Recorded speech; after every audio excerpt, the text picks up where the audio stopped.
So welcome to day 6 of my 12 days of Christmas, and obviously from the title you can tell, today's show is Buffy.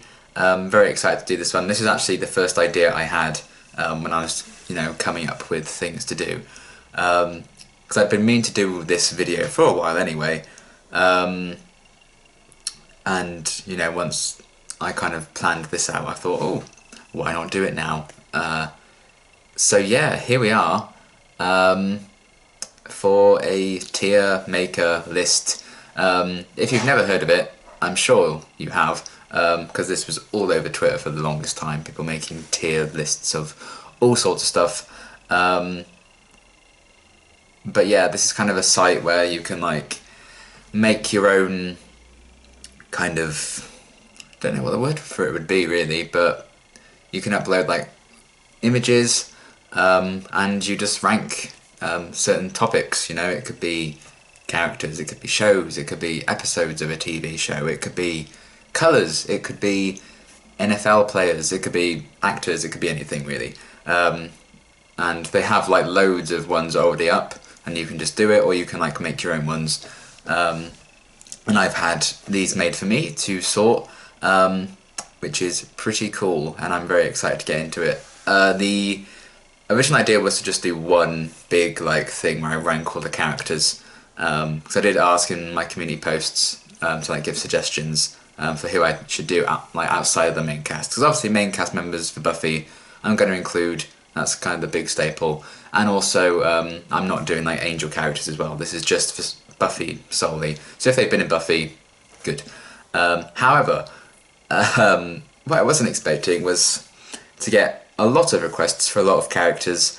I'm not able to do them all, because that would literally be over 60 characters that got recommended to me, probably close to 70, which isn't really feasible. So I did have to, cut a few out and make decisions on which ones I was going to include. But in the end I have decided to do 2 different lists to include more characters.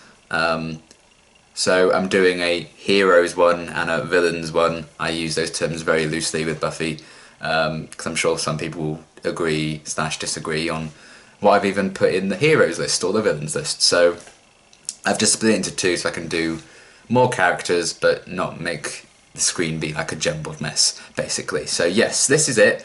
As you can see along the bottom here, we have all the pictures of the characters. We're going to go through them all, and I'm going to rank them for my personal opinion. Do not attack me. And yeah, on the side here we have all these letters, S, A, B, C, D. Those are all the different tiers. D is D level character, so rubbish. Then obviously it improves as it goes up, even though the colours are kind of the wrong way around for that. But you know what it is. And I'm taking it, S just stands for super, because God tier, basically. I could change it, but I'm not going to.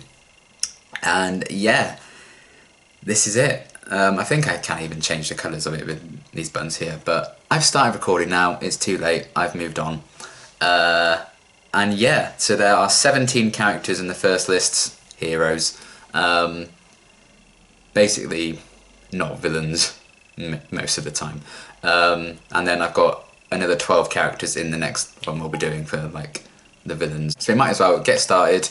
And I think I could go in order, but are we really going to waste time when I'm wearing a hat that says Will Oz for Christmas and the t-shirt that says all I want for Christmas is Will Oz? Kindly gifted to me, thank you. Let's not waste any time, shall we? And my cinnamon rolls are, of course, right at the top. There's Willow and Oz, where they belong, God tier. We know I love them. If you've watched any of my reactions, really, obviously mainly from season 2 and 3, you'll know the Will Oz love I have. They're still my 2 favourite characters in the show. Love them together so much, miss them together so much, I miss Oz so much. They're just the 2 I really strongly relate to, and I always get really excited and giggly when they're on screen. They just have such great presence, and I think they worked together fantastically, and Alison always fucking kills it in her acting, and she's so good. Willow is my sweet cinnamon roll, can do no wrong. Same for Oz, really. Even though there was some, well, I say can do no wrong. We know, we've been new, wild at heart, but yeah. Those 2, we know I love them, so we might as well just waste no time and put them right at the top. So next up is Anya, right here. I mean, I have really grown to love Anya. I really have. Now that she's like part of the Scoobies. I don't know, obviously I can just shuffle this around at any time really, but where should I go? I think she's definitely, at the least, I think she'd be like a B tier for me. But that's kind of like middle of the road for this. I don't think she's middle, I'd say she's above that. But I feel like the characters in Buffy I think are going to be so strong. I'm not even sure for like this hero section any are going to be in like the D list, honestly. So yeah, I don't know, 'cause she's gotten like really funny. I love her relationship with Xander. She kind of filled almost a gap that Cordelia left in terms of a dynamic for the team. But do I love her that much? I think I'm going to stick her in B for now, kind of like middle of the road. But honestly, middle of the road for Buffy characters is still like, they're amazing characters, because, you know, there aren't many characters in this show that I think are like badly written or I don't particularly like, you know? So yeah, I'm going to stick with that for now. I might change it. I'm very torn between A and B for Anya. And yes, I say Anya, don't come at me. So yeah, we'll stick with that, I think. And then next is Joyce, who I love. I think she tries her best to be a good mum, and we had a few wobbles with her when she like first found out about Buffy being the Slayer and stuff. I think I'm going to stick her in B. The stuff they've done with her in season 5 I think has been really effective. It's really getting to me in that whole storyline. I think it was really, really well done. Very emotional. And the fact that, you know, she's like the mother of the Slayer, that can't be easy. And when she like found out the truth about Dawn, she's still just so accepting of it. I think it's very, very wholesome. She's a very wholesome character to me. And I think she just tries her best, and I respect that. And obviously there are just some characters that I think get more time to shine. If we saw more of Joyce, and she was like a presence all the time, and we learned a lot more about her, I think she could definitely climb the list. And I think that's going to be like the main reason some characters may not be like in like the top 2 rows, for example, because I think a lot of it's just going to be the case of we haven't seen enough of them to really say, oh yes, you really shine. So yeah, I'm going to stick Joyce in B for now, but that's still not a detriment to her, because I really, really love her. So next is Faith, who I find so fascinating as a character. I'm probably going to stick her in A, in all honesty. I love her presence, and I'm trying not to kind of... see, now I've kind of unconvinced myself. The thing with me is weighing up, like, do I take into account Angel with this? I feel like I should, like, mould it with Angel, because I'm not going to be doing this with my Angel video. I don't know. I feel like I should. But I found her really fascinating in season 3 anyway. Even before her appearances on Angel, I think she got even more better and layered. But I think Eliza's fantastic in the part. She's such an interesting character, all she's gone through, and the kind of somewhat villainous turn as well, after everything with Alan went down. I just think she's such a fascinating character, and a really cool kind of mirror dark side to Buffy in that sense, seeing like what happens if a Slayer goes wrong-ish. And then yeah, when she came back for the 2-part in season 4, they did some really great stuff with her again there, and then we know what happened after that, and it just got yes, yes, yes, yes, yes, and I think she's just a character I'm always excited to see, and I think I'd love to see more of her. I don't know if we're ever going to see her again, honestly, but she's one of those characters that whenever she turns up, I'm like, yes, okay, this is really cool. When she came back in season 4, I was so happy. And yeah, I think they use her quite effectively in terms of that. The fact that since season 3, she had a lot to do in season 3. It was like she was one of the big villains, I guess, near the end. If you want to call her a villain, I know you won't. I put her in the good section, so don't attack me if you disagree. But yeah, I think she's had such an interesting arc, and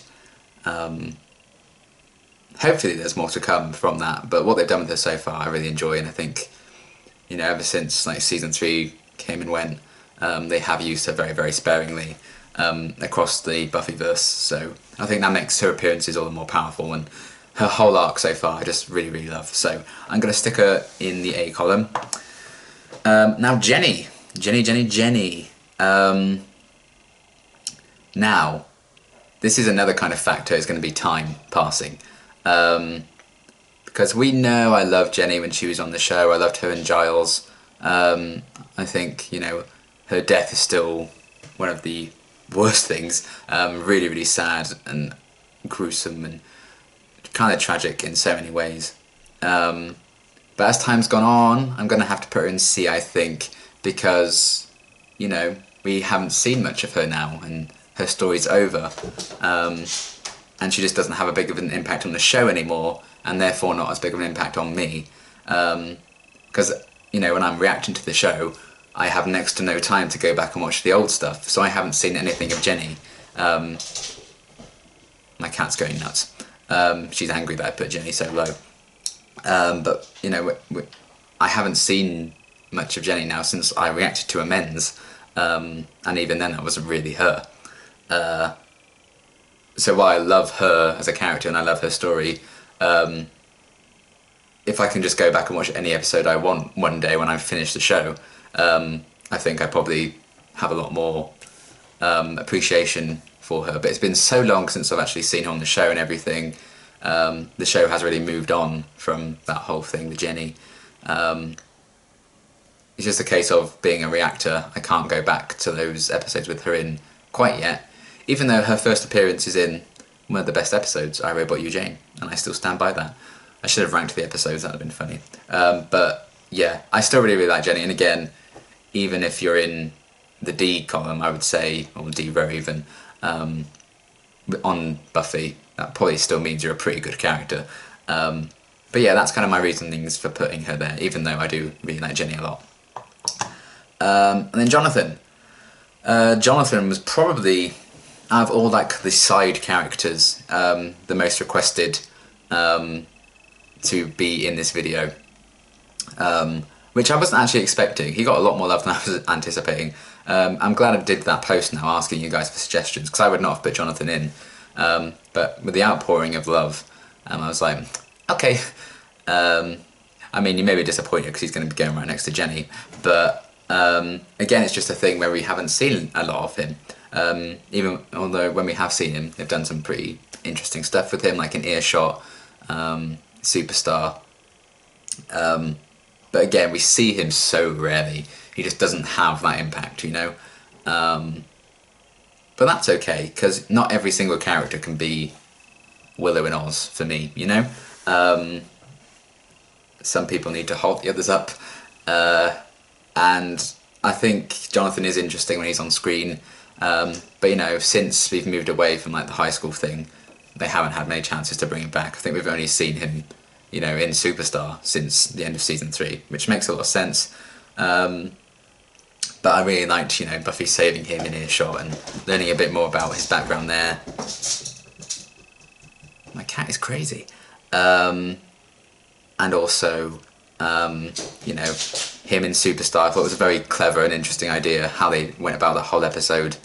But again, it's just that one episode and not, you know, many like crazy episodes. And I'm like, yeah, Jonathan's back. It's always interesting to see him pop up, but I'm never like super excited. So yeah, Jonathan's going to be there, I think. And next up is good old Wesley. I may have forgotten about him in my season 3 review, but I haven't forgotten him here. So I'm trying to, it's still a struggle, like do I balance it on just his appearances in Buffy or the Angelverse as a whole, Buffyverse as a whole even. So I would say he would probably be like C ranking if it was based solely on Buffy season 3, because he was more just like a comedic kind of hapless character. We didn't really know a lot about his personal life or anything, but he did kind of learn to respect like his role in things, and he helped out in the end, or tried to help out in the end, then he went off in an ambulance. and he kind of learned to accept that Giles, even though Giles didn't have his job anymore, he was still like the Watcher really. But you know, he made a few annoying mistakes that kind of made Faith lose her way even further. So I think he would be there based solely on Buffy, but because of Angel as well, I'm going to move him up to B. Just because I think there are some other characters that might be a bit more, I don't want to say deserving, because I'm sure many people have Wesley as their favourite. And again, this is another thing. By the time I've finished Buffy and Angel, both of these lists are going to look so different. I can guarantee that. I mean, I think it's still going to be these two at the top, but there might be more people with them at the top. And I'm sure most of this will have, you know, A downwards. I think a lot of that will have shuffled around quite a lot depending on who comes back, who doesn't. So I kind of don't remember the impact they had on me, so that might change things. But yeah, based on kind of everything we've got with Wesley currently, I had to move him up one from what I would have done otherwise, because we've learned a lot more about him. He's a very interesting guy now. He's more than just the hapless fool. I love his chemistry with all the, you know, characters he's worked with.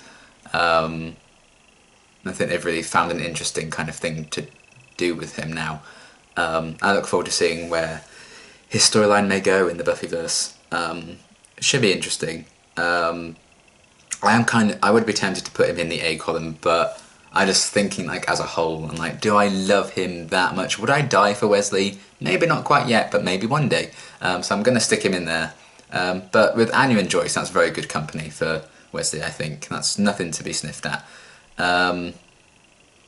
Oh, speaking of, I forgot you were next. This is Kendra. I don't know if you can see the image very well. But yeah, Kendra, sorry, she is going to be going at the bottom. Just because we didn't spend enough time with her. And the accent kind of just took me out of her story. I know it wasn't the actress's fault. They kind of I think it was a last minute kind of decision to have her have the accent. I don't think it was a wise decision. It kind of just takes you out of the moment, I think, and takes you out of the character. I enjoyed, you know, the other idea of like this other Slayer turning up, because it was like the first time they had like another Slayer show up in the show, really. And I thought it was a really clever way that they brought her into it, making you think she's like part of this group of assassins, and then they just end What's My Line Part 1 with that awesome cliffhanger, which is like, I'm Kendra the Vampire Slayer. Ooh, that was such a good ending to that Part 1. But then again, you know, we only started to learn about her then in What's My Line Part 2, and then at the end of that one she leaves. And then I think we only see her again once more in Becoming Part 1, when obviously she gets killed. So we just didn't spend enough time with her. I'm sure there's like comics and books about her and stuff. I know there's a book about Faith which I read that I got sent, which was very kind. And that's probably also helped move her up in the rankings, because I really understand her a lot more now. So it would be interesting to see if there's more on Kendra, because I do like it when other Slayers like pop up on the show. But yeah, we just didn't know enough about her, I think, overall, and enough about her history. I think it's very interesting how she's like very set in her ways about sticking to the rules, whereas Buffy wasn't quite like that, and Giles almost favoured her for a bit. The attention was kind of being drawn away from Buffy when Kendra first showed up. And it was a very interesting kind of story, but then they didn't really go much further with it, because she just left and then died. Then it kind of did it a lot better with Faith in the following season. So nothing against Kendra. She's a solid character. I don't think we knew enough about her. I'd be very surprised if anyone says Kendra's my absolute favourite character in the Buffyverse. I'm not sure there are many people out there. But if there are, fine, good for you. That's the trouble with being British. Everything I say sounds sarcastic. I genuinely didn't mean to sound like an arse, but I do. Next was Dawn. Kind of ironic, because I nearly forgot about her. I actually have the list here of writing down everyone's suggestions. I ended up with like 41 names. Dawn was number 40, because I completely forgot about her. Which, I mean, shouldn't really bode well. Oops, what am I doing? But that's just because I had a bit of a brain fart, I guess. But yeah, Dawn. I know a lot of people don't like her. I definitely don't hate her as much as some people seem to. They find her like a really annoying brat, which I get. She has been quite annoying at times, particularly the first few episodes. I was like, she said up and did a few things. I was like, But you know, she's like covered for Buffy in the past about her injuries and stuff. I've really felt for her in this whole thing with Joyce going on, and I think I'm gonna put her in C rank for now, because I think the interesting qualities about her right now is the fact that she's the key, and she's like this thing that was made by these monks or whatever and given like human form, placed in the care of Buffy, and she just showed up randomly, and you're like, who the hell is this little girl? Why has Buffy got a little sister? And the mystery behind that was really interesting, and I still don't know the full story because I haven't finished season 5. But I think it's more so the interesting things about Dawn for me right now aren't her as a character, really. It's about the story of her, as opposed to like character traits and stuff that I can relate to. So I don't despise her like some do, but I'm not like enthralled with her just yet, 'cause the more interesting aspects of her character are like story driven as opposed to personality.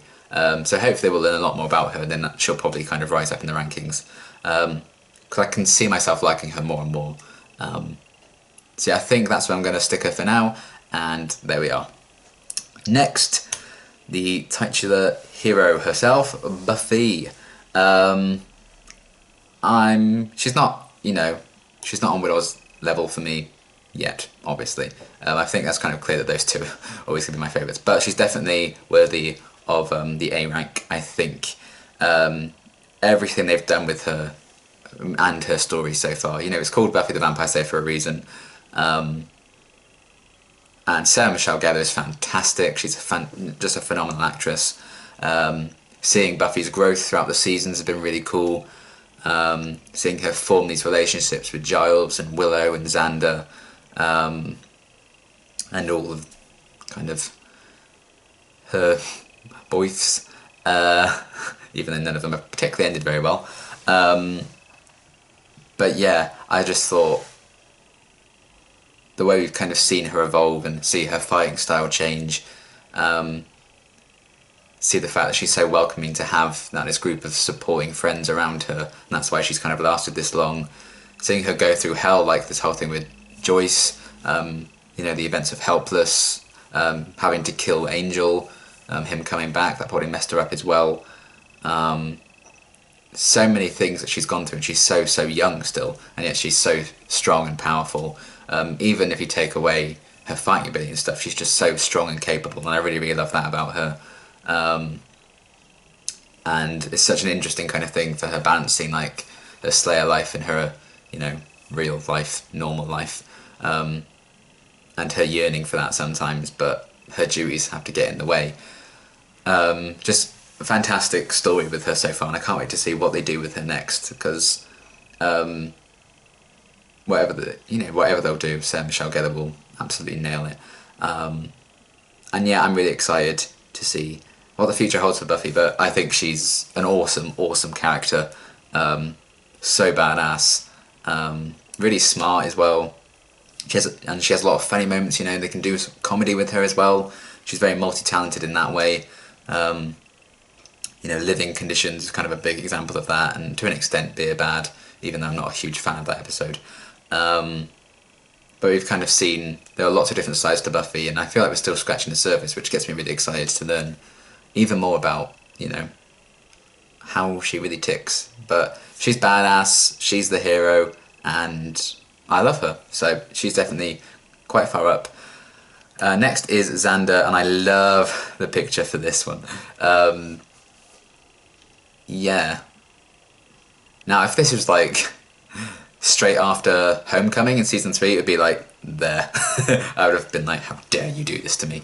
And then like middle of season 3, probably like going back and forth there.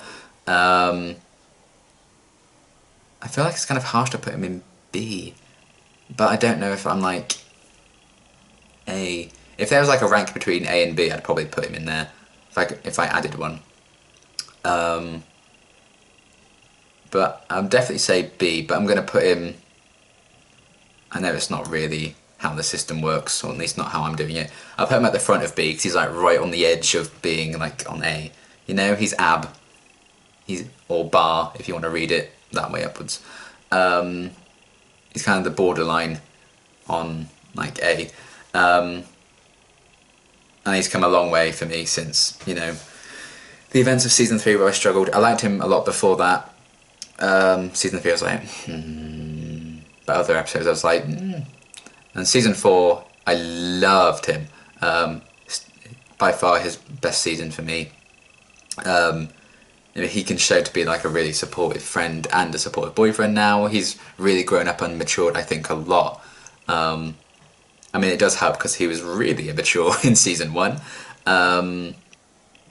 So I think that's a good way of kind of showing how far he's come. And, you know, there's a lot of kind of tragedy to him as well with like his whole home life. And, you know, everything we kind of saw in like Restless with his dreams. And even in The Replacement, where you kind of see just kind of almost self-hating he can be sometimes. He just lacks a lot of confidence in himself. And that's why I really like his relationship with Anya to really help kind of build him up. But, you know, he's really loyal, I think.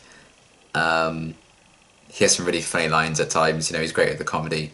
I'd like to see him like really have like a dramatic thing to like deal with. Just to kind of see how he copes with like something really like tragic happening. I know like he lost like his best friend in the episode 1 or 2 of the show, but we never really explored the impact that had on him.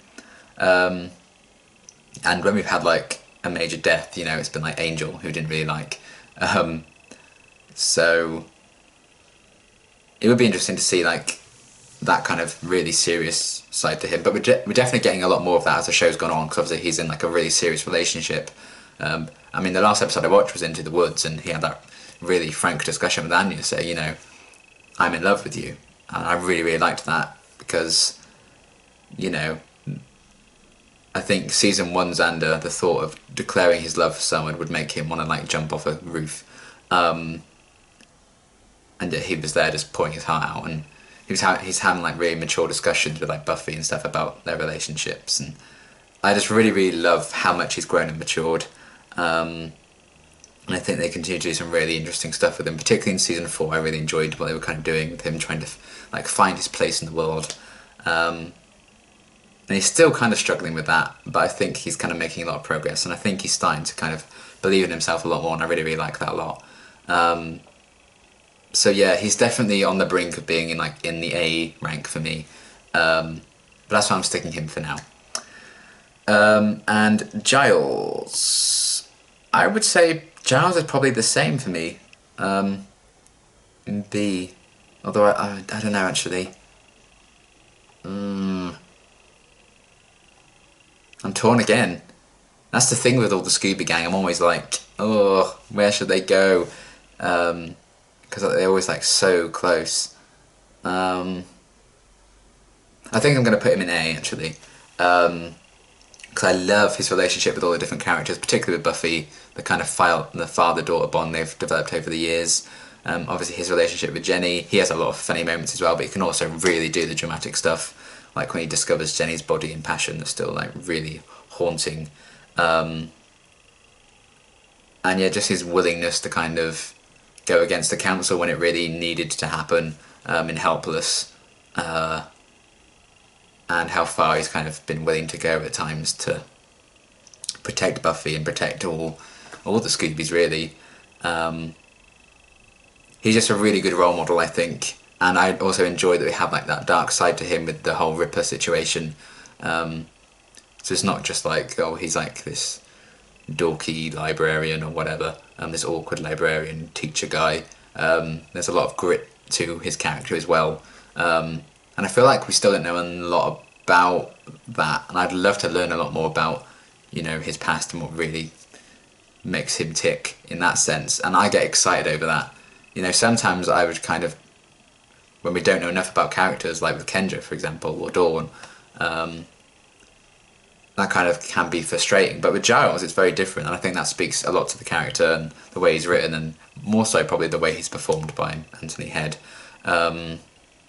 The fact that we don't know like absolutely everything or that much about like his personal life when he was young or whatever actually excites me, and I'm like, ooh, are we ever going to find out? I don't know. And I feel like even if we don't get much more in terms of that backstory for him, I'd still be happy. He's just such an interesting character already in himself, and very layered and complex, and really, really cool, and capable of, you know, making me absolutely sob, like in passion.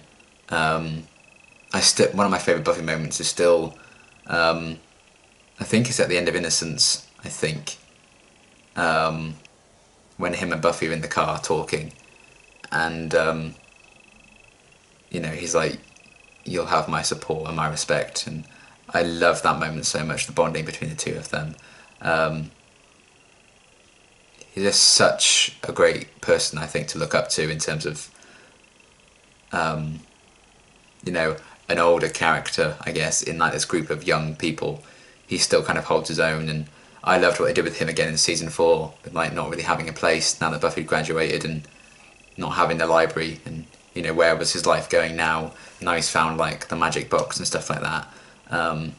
They're definitely, I think, taken a more comedic route with him in recent seasons or recent episodes, but I don't mind that direction for him, because they gave him a lot of kind of gritty material in the earlier stuff. But yeah, he's just a really cool character and really, really interesting. I love the kind of parallels between how he used to be, how he is now, the way he applies himself to different situations, how he interacts with all the different Scoobies, and how all of those relationships have developed over time, and strengthened. I really, really love his loyalty to them all. And you could easily think he would feel like a bit of an outsider in the group when you just look at them in like a group shot. But I feel like he just fits in with them so at ease, and I really love that about him. So Giles is definitely in the A column. Next is Riley. A lot of people would be like, probably even if there was a tier below D, they'd be putting him in there. But we know I like Riley, and we know I've come to his defence on many occasions. But I am going to stick him in the C column. You know, I don't think he's on like the levels of Xander and Anya, Joyce, like, for me. But, you know, C is like average, I guess. But yeah, I think he just tried his best sometimes, and he was led astray by the initiative, and I found that a very interesting story for him, trying to balance who he's going to be now after the initiative was gone. Like, what was he going to do with himself? And yeah, he was always kind of made for that life, and you know, that caused a lot of distance between him and Buffy, particularly in season 5. And they had very different views of what it was to be the Slayer. I thought that was very interesting. And yeah, I just think he was a poor, misguided guy who's kind of taken advantage of. You know, mainly by Walsh, also by Faith in Buffy's body. And I think it was almost just a sad, inevitable thing that it wasn't going to work out with him and Buffy. But it's nice that he wasn't really kidding himself about that, I think, and he even admitted to Xander, you know, she's not in love with me. I think that takes a lot of guts to admit when someone's not in love with you, and actually register that and not just pretend. I really respected that about him, actually. And you know, the twist when we first met him, and then we found out he was actually part of this initiative thing. He's one of like those soldier boys. Soldier boy. I really enjoyed that, and everything they kind of did with him. I actually found quite interesting. I know he's not a fan favourite by any means. I know a lot of people dislike him. And that's completely valid. I can kind of see why. He has some very, you know, shall we say, problematic views on certain subjects. And, you know, his treatment of Oz in New Moon Rising, for like the first like 2/3 of it, I was like, what the hell are you doing? And he always felt this need to kind of be, I think, almost the domineering figure in his relationship with Buffy, and it was just kind of, there was a lot of toxic masculinity kind of thing going on with Riley, but that's what I found interesting about him, and I felt like they could tackle that subject with Riley as a character. And, you know, no matter who they kind of did that story with or tried to represent that with, I think people aren't going to like him, and I think that's kind of the point. And yeah, that does unfortunately mean that a lot of people are going to be turned off by Riley in that respect, but it was a very interesting kind of story I thought that he brought to the table. If he is gone for good, I don't know for sure. But it was nice to kind of have a more grounded love interest for Buffy after everything with Angel. And yeah, I just really enjoyed what they did with him. And yeah, that's why he's there. Speaking of Angel, I've put him in, because obviously he was main cast for the first 3 seasons, and he's popped up a few times since. Now, if this was... I'd probably be putting him in C if this was just based on his appearances in Buffy.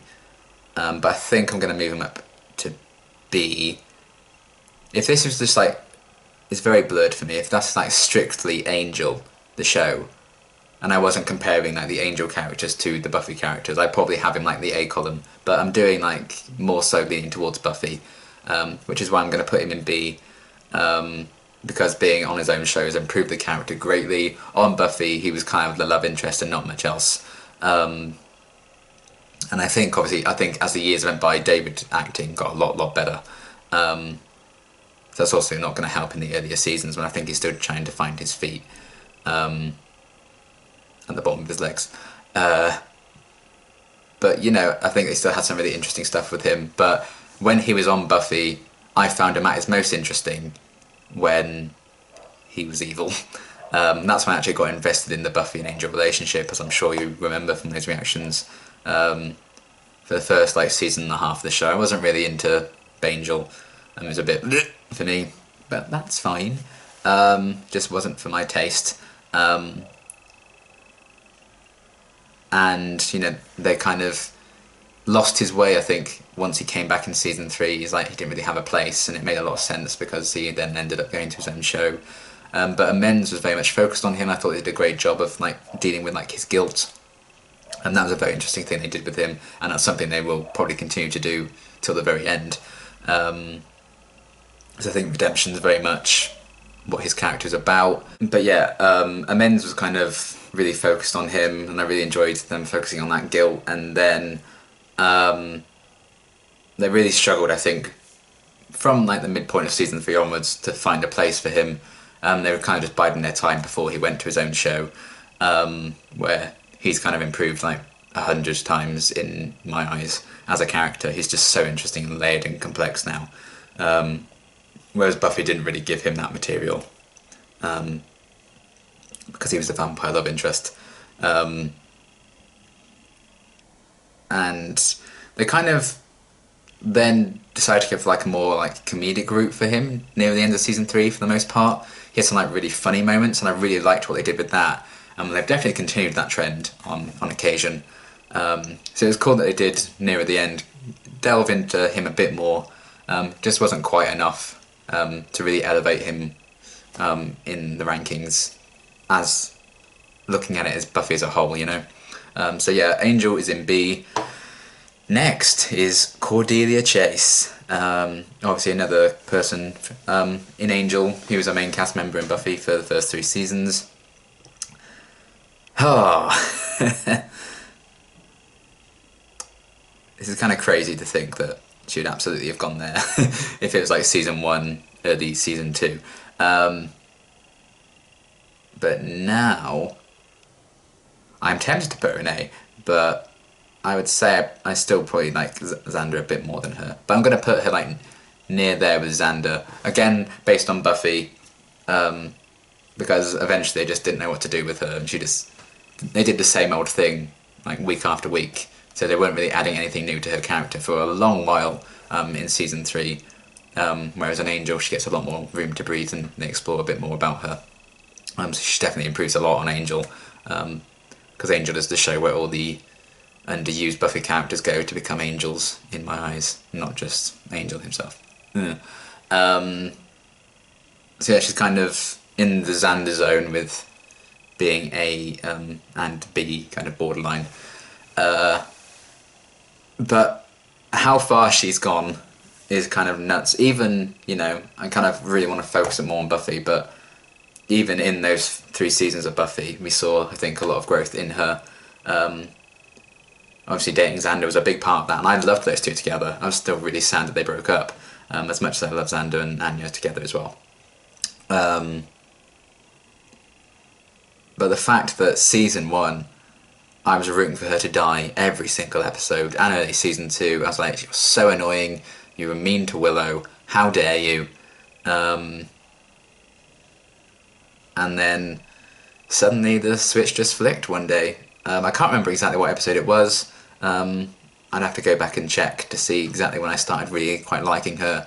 But by like midway through season 3 for sure, I loved her. How far she's come, and you know, when she kind of became more part of the Scoobies, dating Xander, standing up for him against like Harmony and all those little clique girls. It was a big moment for her there, and when they kind of, after, you know, everything happened with Xander and Willow and they broke up and everything, in the Wish, when they kind of pick on her a bit, like those girls, and compare her to Jonathan almost, and you can see she feels really sorry for him, which is a big step forward in her character development, I feel. And I think she eventually learned to like kind of forgive and forget when Xander like bought the prom dress for her, because they did some interesting stuff near the end again, almost too little too late. By the time season 3 was ending, they were doing this interesting thing with her, you know, family running out of money and she had to work in the dress shop to get by. But they've gone on to do much more interesting stuff with her in that respect. But yeah, she came to really find this warmth inside of her, I think, and they stopped just making her the one-dimensional bitch that I think she was in season 1. We learned a lot more about her, we spent more time with her, we added layers to her, we actually had her have interactions with different kind of characters, and the characters she did normally interact with, she had different stuff again, and it wasn't just her being like mean to them. Because, you know, being rude about fashion, someone's like fashion sense, whatever, it's not really a character trait. And I just was not a fan. If you pick on Willow, you know, unless you're Anya, I'm not really a fan, because Anya doesn't really understand things. So yeah, that's kind of how it is with Cordelia. She's come a long way. Even in those 3 seasons of Buffy, I've really learned to love her.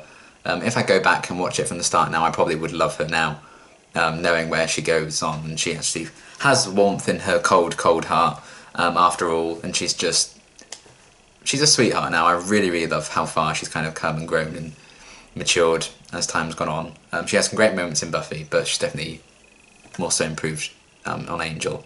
So that's why she's there. Then last but not least for the hero section is Miss Chara here. I'm probably going to stick her slap bang in the middle for B. I think putting her in C, even though I still don't know a lot about her, I feel. I'm glad we had like the episode Family focused on her and her family. I'm saying family too much, but I think it would be a bit overly harsh to put her in C and then compare her to like Dawn, who I still don't really know a lot about. Because there was a lot of mysteries with Tara, like with why she sabotaged a spell, but we've got answers about that now, so I feel like we definitely know a lot more about her. And, you know, she was someone you can instantly kind of feel sorry for and feel like root for. Like when she first appeared in Hush, it also helps. Her first appearance is in like one of my favourite episodes of the show so far. And she has to get across this character and display an interesting performance and make this character interesting in her debut episode, and she can't even speak for most of it, you know? They can't give her dialogue for her like debut episode. And that's such a tough challenge to get someone invested in a character when we can't even like hear them speak or hear what their thoughts are. So I think that is testament to Amber as an actress and just the way they kind of crafted that character in her first appearances, to really make you feel bad for her almost when she was getting like picked on in the Wicca meetings or just outright ignored, and the fact that Willow was kind of noticing that, and then they formed that bond and now they're together. A really kind of subtle story, them getting together, but I think a lot of that did come from it being I guess a taboo topic for TV at the time, to have a lesbian relationship on the show, on any show, because you know at this point we still haven't seen them kiss. We've had some like sweet moments with them, but I'm hoping we'll get a lot more focus on their relationship as time goes on, and we'll see them kind of go through maybe rough patches, as all couples on TV do, is kind of the unwritten rule. Well, I suppose it is a written rule, really. But But I am quite desperate to learn more about her still, see how she ticks. But what we have seen of her, she's really gentle, she's really loving and kind and sweet, and, you know, she loves Willow, and that's a big mood, and that's why I really like Tara. Can relate on a strong level, and you can really relate to like her feeling out of place with the group, feeling a bit ignored in that sense, and she's just found her place in amongst them, I think, when everyone stood up for her and said like she's their family. Wholesome. And I feel good in myself, and I feel good going forward. The fact that I'm literally wearing like willows, but saying positive things about Tara, I really like that I can do that, because I would have been terrified if I didn't like any future love interest. I would have been naive to think after Oz left, Willow would never get a love interest ever again.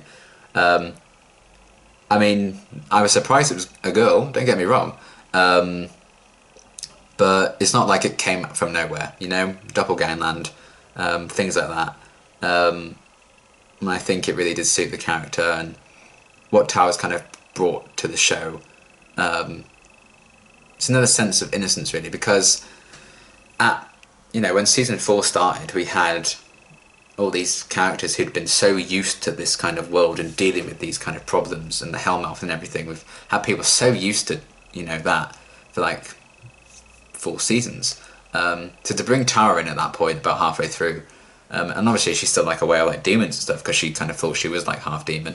But I don't think she was used to dealing with the extent that, the Scoobies were dealing with, like these demons and vampires that they had to face off. So we're kind of seeing it all over again with a fresh face. And I think that was really cool that they used Tara to kind of do that. And then having this romance with Willow on top of that, really, really sweet. And she's just such kind of a warm character. And you feel like,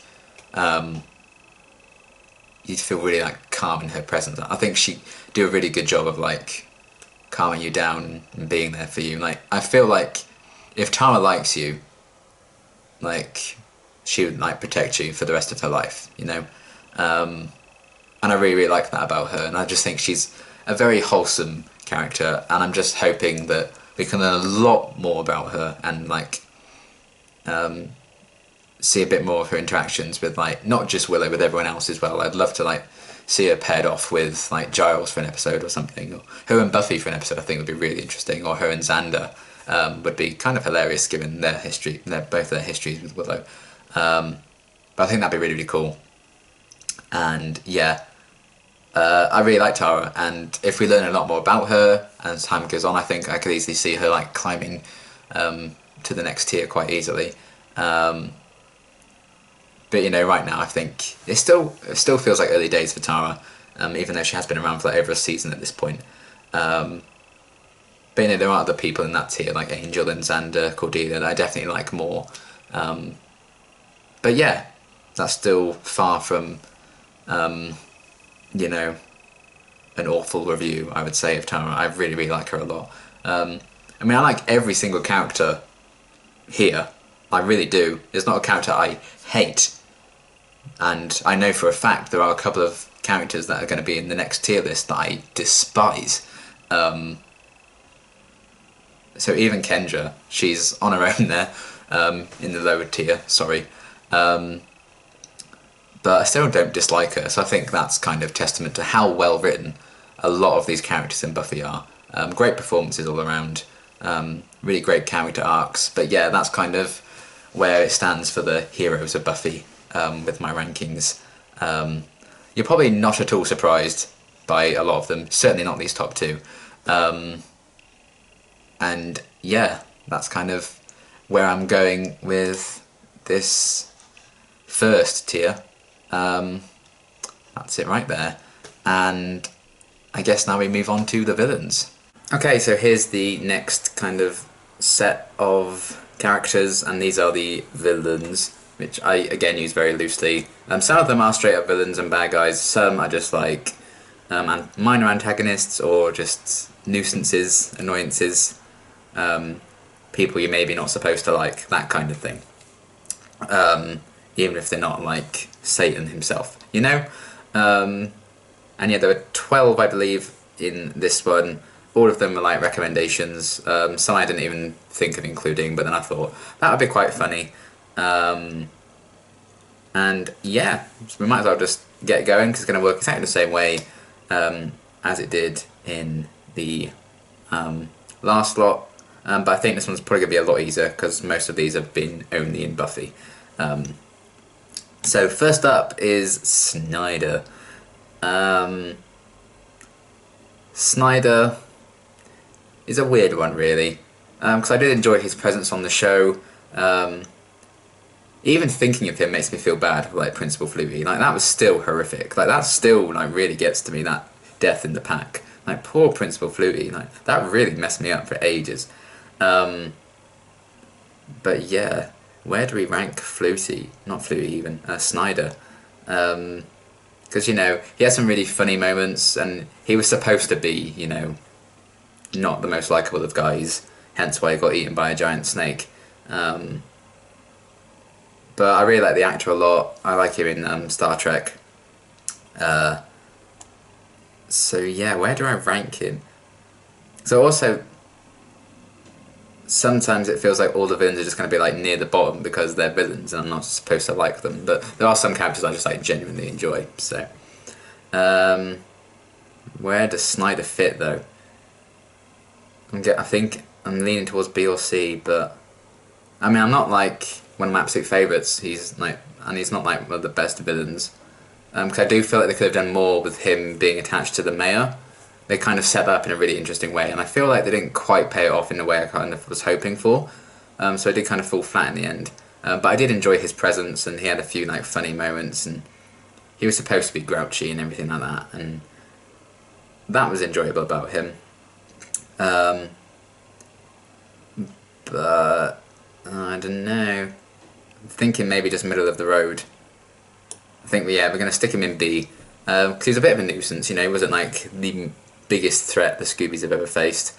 But yeah, I think I'm kind of comfortable with putting him slap bang in the middle. Not like the absolute best, but not the absolute worst. Apart from his personality, he's the absolute worst, if you know what I mean. So yeah, there's that.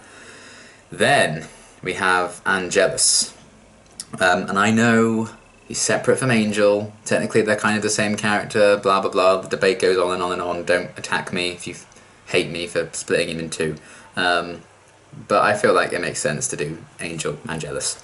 And I still think Angelus is my favourite big bad so far, honestly.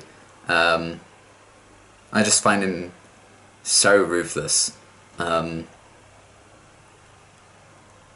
And just a joy to watch. I think David's always been so good as Angelus.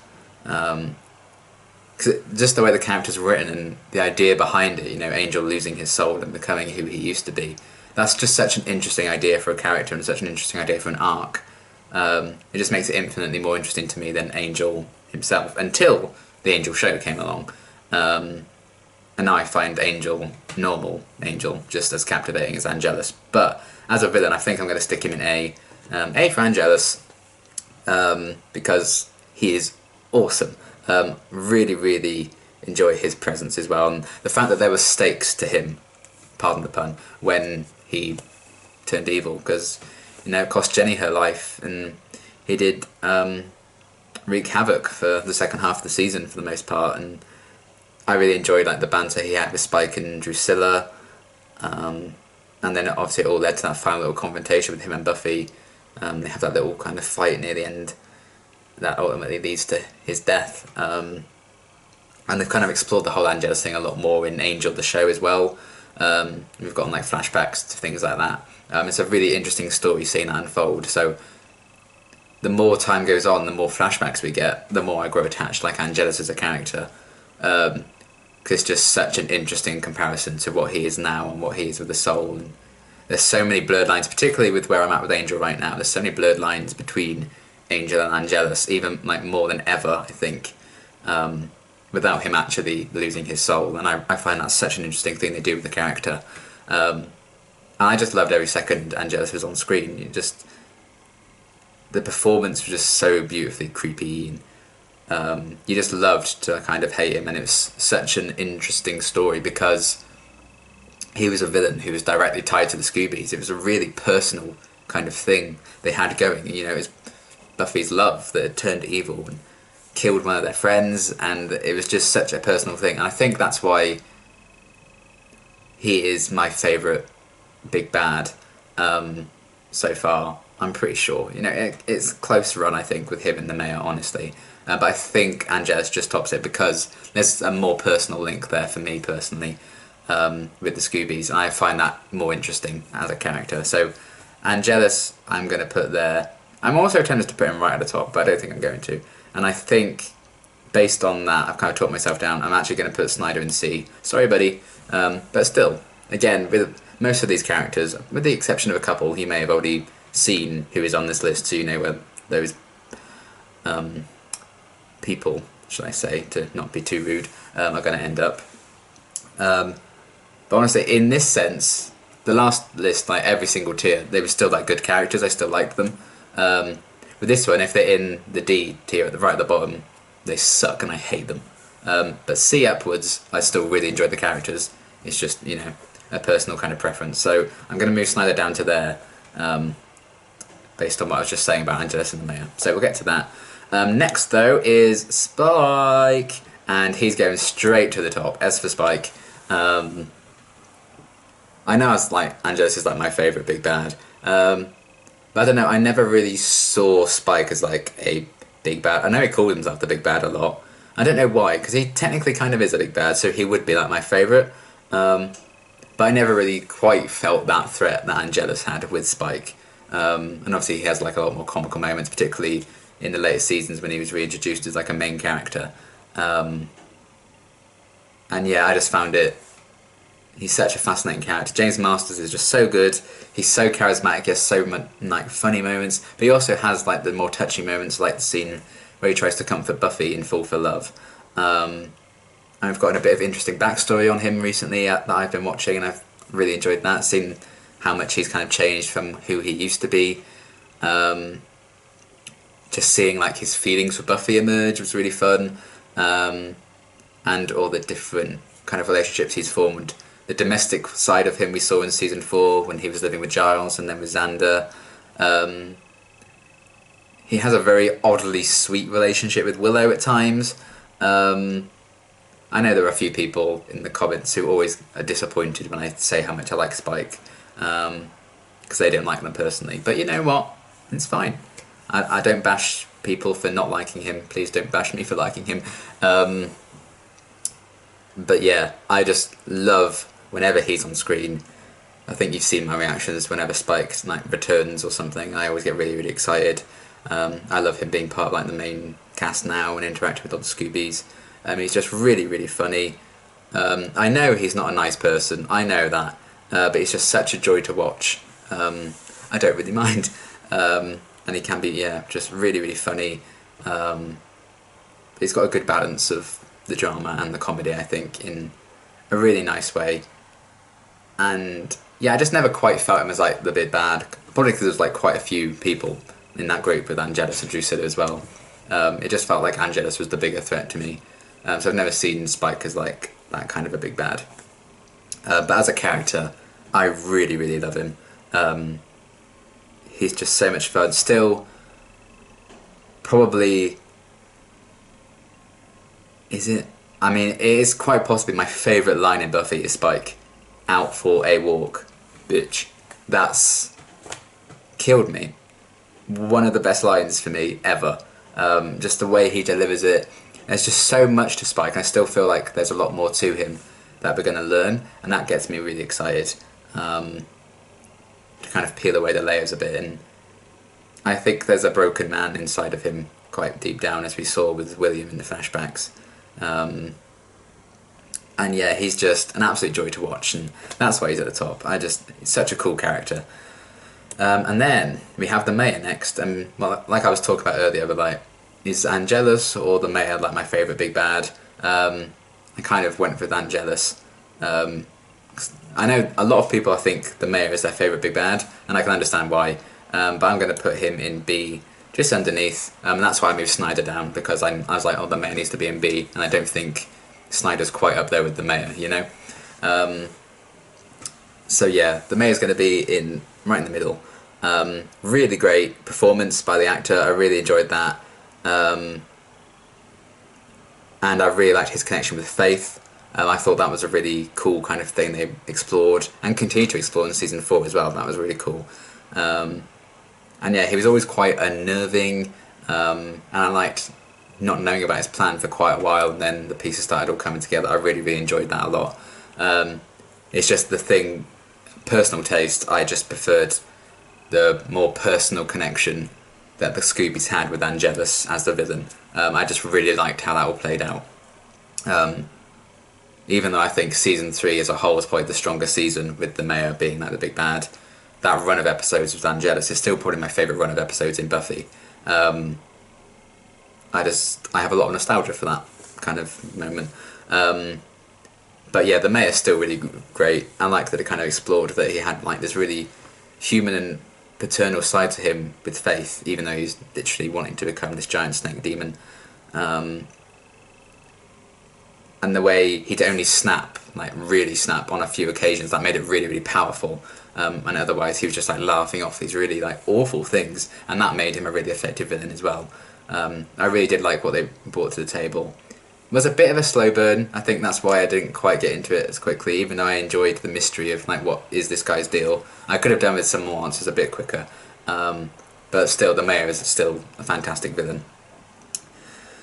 Then we have Harmony, who I wasn't really sure which do I put her in the other tier thing or in this one. Obviously she's more of like an antagonist, but I never really see her as like a threat, and I think that's the point of her. But where do we go with her? I mean, honestly, I enjoy her presence a lot, particularly like the last season or two. I've really enjoyed seeing her. I think she's been great in season 5. Another one of my favourite lines, I think, in Buffy is her the no smoking sign, when she realised there was a no smoking sign there, and she's like, oh, I'm so sorry. That was hilarious.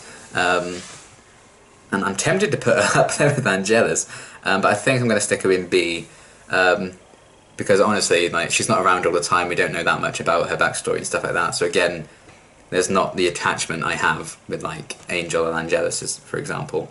If we like saw a lot more of her, I think I could definitely see her becoming a big favourite of mine. And again, I'm not, just because I've split them into like heroes and villains, it doesn't mean like, oh, because that one's the better villain, he's the better character. I'm not doing it like that. It would literally be all the ones in the S column in this one would be in the S column with that one. You know, if you combined them, it's just because the laptop screen probably isn't big enough to contain all the characters. It's not like these are the best heroes, these are the best villains. If you merge them together, it would be like this. So, like, Spike would be with Willow and Oz, if you like merge them. That's how it would kind of work. I'm not seeing it really as two separate things, it's just to make it a bit more simple to see. But yeah, I put Harmony there, just because we don't know as much about her, and if we learned a bit more, I think it would be really, really cool. Because I can survive not seeing her for like a good amount of episodes, but when she does pop up, I really enjoy seeing her. I think she's really, really funny. And yeah, just a really cool presence, and I can't believe I'm saying that about Harmony, because in the high school years I couldn't care less about her. So yeah, Harmony's there. Next is Drusilla, who I'm going to put right next to Angelus. Juliet Landau is so good, so bonkers. I love her voice. Spike. She just plays like the madness and the craziness of Drusilla so well, and you almost kind of root for her and kind of feel for her and want to comfort her when she like seems a bit sad, and that's just because of a stunning performance from Juliet. I loved, when they introduced her as like almost a more content version of Spike, really, but she did seem a bit away with the fairies almost. Whereas Spike was more like action, crazy, But then, we had the whole deal where Drusilla kind of got restored a bit more,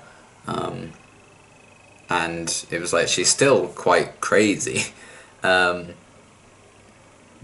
I think she was a bit more aware and in control of that craziness, and that made her even more dangerous, and I really, really liked that kind of idea for her as a character. And then we kind of found out her ties to Angel as a past, and the fact that he kind of sired her and stuff like that was really interesting, and the fact that we kept seeing her in flashbacks, and currently have her back in present day as well in Angel. Just such a captivating performance all the time. Just really funny at times. Just such a watchable character that I just can't get enough of, and I think that's because they use her quite sparingly. And you know, with like Harmony, they use her quite sparingly as well. But we know a lot more about Drusilla because we've had like the flashbacks, and we had a lot of her in season 2. And I think she's just a fantastic villain. You know, it's really cool to see a villain that you're supposed to hate played with such innocence. I think that's such an interesting kind of way of portraying a villain. It's just a really fascinating character for me, and I just really like Drusilla, so she's up there with Angelus for me. Next is Glory. Now, this is going to be the dodgy thing about doing this before the season's out. I'm like 95% sure wherever I put Glory is probably going to change, for better or for worse, by the end of the season. Because only, basically halfway through the season, still don't know a lot about her, like everything about her plan, and obviously as the season goes on, I imagine we're going to see a lot more of her.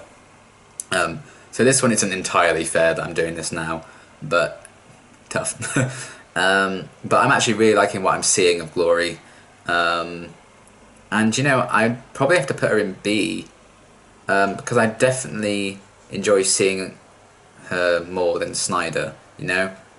I'd rather learn a lot more about Glory than Snyder, so I think I'd have to put her rank higher than that. So I'd probably put her with them, but I think it's fair that she'd be at the end of this row, with like the Mayo and Harmony coming before her. Even though that's not how I've done it in previous tiers, that's kind of how it works for B here. Because I really like her response to like being like beaten up and punched and stuff. She's just like, oh well, that's rude, and she doesn't really seem to show a lot of like physical pain. She's like, oh, you're such an inconvenience when she's like being beaten up. I find that really funny and quite endearing. And I like that she seems a bit, you know, away with the fairies and a bit out of it as well, for lack of a better term.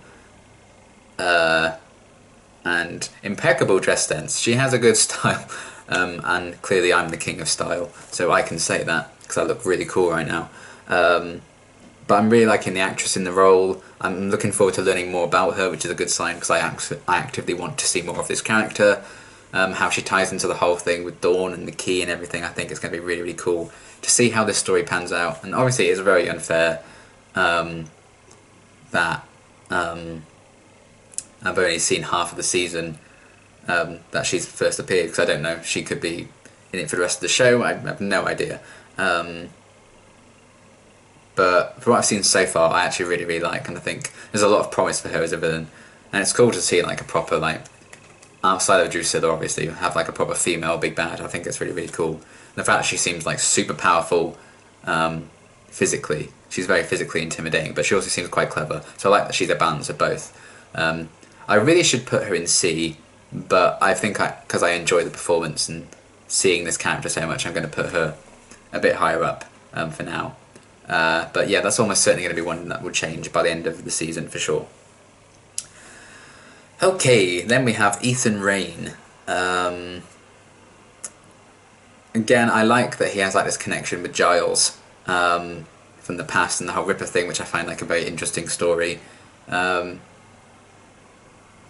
And he has some quite funny lines, particularly in A New Man, which was the last time we saw him. You know, the bloody hell, I thought you'd gone, or something like that. That was really funny. But I did like his connection, and he first appeared in Halloween, which is still one of my absolute favourite episodes. I have a lot of love for that episode, so I look back fondly on Ethan for that. He was also in Bank Candy, which wasn't one of my favourites, which I think is kind of an unpopular opinion.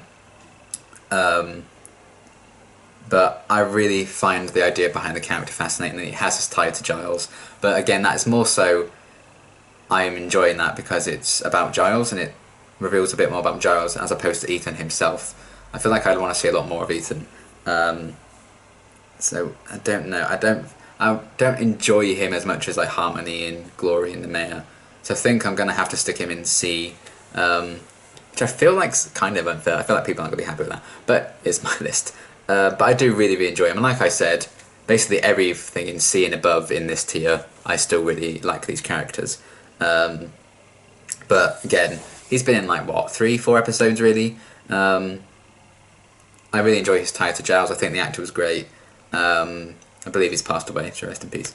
But yeah, I would like to see maybe a bit more about him, or get like a flashback with Giles and young Ethan. So I think that could be interesting to fill in the gaps about him, because a lot of the times he is used to say something about Giles as a character, or reveal something about Giles, as opposed to being more of a character in himself, even though he is a lot of fun and a good presence. So that's why he's going to be there. Then, throwback to the Master. Obviously the big bad of Season 1, but we've seen him a couple of times since in either show. I really liked his inclusion in like The Wish, for example. I thought that was very clever. But yeah, he was a bit campy, melodramatic, and just like a classic first season of a show villain. I think I'm going to stick him in C column as well, just because other big bads that came later, when they really started to get the formula right, just kind of makes him pale in comparison, if you pardon the pun, because he's very pale. He's a pale guy. But again, it's not really a detriment to him, because if the Master was like the big bad in like a later season, like season 2 or 3 or something, when they've really got the flow of the writing and everything, I think he could have been really, really cool, but he probably would have been quite different to how he was. But still, I thought the actor did a great job under all that makeup. And there were some moments where he was quite intimidating. I liked the twist with him and the Anointed One and everything, and the fact that we've seen him kill Buffy twice, technically, if you include the Wish. So that shows a bit of menace to him. But again, I think he's more so hurt, not as a character himself, but the fact that they just ended up getting like really, really good big bads later on in the show, and better villains later on in the show. Because it's not just about villains, it's about characters as a whole, we should be talking about, really. But there are a lot of characters in the Buffyverse I would rather see than the Master, you know? So that's where he's going to be in that lower level. Then Adam. Now, he's going to be in C as well. I don't actively dislike him, but I probably would put him right at the end of the C column, so that's about right. Obviously, like, one of the big bads towards the end of Season 4 more so. I know there were like changes in what was going to happen in Season 4. I know Walsh was supposed to be the big bad, then the actress like whited out or something, so they wrote in the whole thing with Adam. But I thought the concept behind him was very interesting. The fact that he's made up of all these different pieces of different creatures, he's like, I don't really belong to anyone. And how they kind of paralleled that with Riley, and the fact that he was calling Riley his brother, because they both saw Walsh as like this mother figure. The parallels between the two of them I thought was really interesting. The fact that Riley didn't quite know where to fit in, and Adam was the same. And you know, he has some funny moments. I mean, the design is awful. I don't like the way he looks. It's very goofy, very Season 1-esque kind of design for a villain. But given what I know about the production and everything, and I still actually really liked kind of what they brought. He's far from the best character ever. That is for sure. Let's not, you know, let's not do any injustice to that. But I think he still had his moments. You know, when he butchered that little kid, that's, you know, that's pretty savage. And yeah, definitely the weakest of the big bads, I would say, that we've had so far, that I've seen. But I still enjoyed what we got of him, even if it wasn't like the best, like, gritty stuff in the world that I would absolutely, you know, I'm not rushing to watch the whole Adam arc again, you know, whereas I'd happily watch the Angelus stuff again, or the Maya stuff, you know. So it was kind of a step down after we had the Maya, but I still liked what we got, and I thought they did some interesting things. In terms of like comparing him to like Riley and stuff, as opposed to maybe Adam himself, outside of him being made up of all these different pieces, like a Frankenstein monster kind of thing. So yeah, that's Adam. These next two. Guess where these two fuckers are going? Can you guess? Certainly not at the top. Forrest, right at the bottom. We know we knew how I feel about Forrest. God, I couldn't stand him. The best thing Season 4 did was kill Forrest twice, honestly. It's the best thing they've ever done, I think. I liked seeing him get skewered. I liked seeing him get blown up. It was the best. So I'm very happy about that. And I get why he was like kind of there, was like trying to reason with Riley. He was almost like the representative for the initiative on Riley's behalf, like the devil on his shoulder almost after Walsh was gone. But he just, every single line he had was just bitching about Buffy and blaming Buffy for something that might not have even been her fault. Just because he was probably a bit jealous, you know, that he was losing his best friend in love with. I know, I've heard all the fan theories about that, and I can kind of see it. But they spent so much time doing that and just making him bitch about Buffy. He didn't really get a character of his own, and he was just came across as really annoying and one note. So yeah, not a big fan of Forrest. You may have gathered in my reactions. You certainly gather now. So yeah, he's definitely at the bottom. We're definitely ending on some stinkers here, so we're definitely ending on a low, unfortunately, but there we are.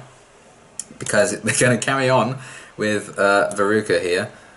Bye. You can stay right there. Now. Maybe I'm being overly harsh. Maybe I'm being biased because of what Veruca meant and what her role meant. But no. I get they were supposed to be like another like season-long thing, love triangle. I'm glad we kind of didn't get that almost. That's the one good thing that came from Oz's departure, was that we didn't get a stupid love triangle, because I would have hated it. Because I'm really not that big on love triangles for the most part, in any show. Not just the Buffyverse. But yeah, she just annoyed me. Even before the mess with Oz.